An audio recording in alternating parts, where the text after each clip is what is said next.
Muling pinag-uusapan ng mga netizen ang tambalan ni Kim Chiu at Paula Abilino matapos talakayin ni Audrey Diaz sa kanyang showbiz update ang mga kumakalat na espekulasyon tungkol sa umano'y tunay na estado ng kanilang relasyon.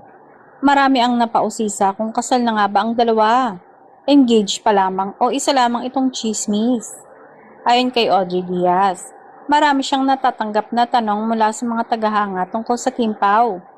Kasama rito ang mga usap-usapan na umano'y lihim ng ikinasal ang dalawa, habang ang iba naman ay nagsasabing engaged pa lamang sila.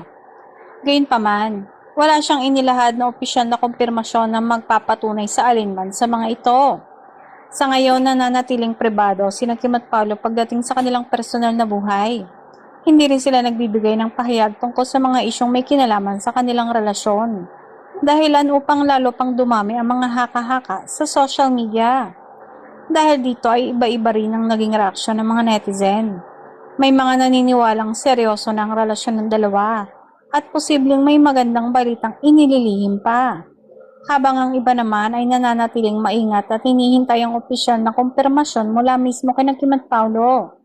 Matatanda ang ilang beses nang naiuugnay ang dalawa dahil sa kanilang matagumpay na tambalan sa mga proyekto at sa kanilang natural na chemistry sa harap at likod ng kamera. Sa kasalukuyan ay wala pang opisyal na pahayag mula kina Kim at Paolo na nagsasabing kasal na sila o engaged na.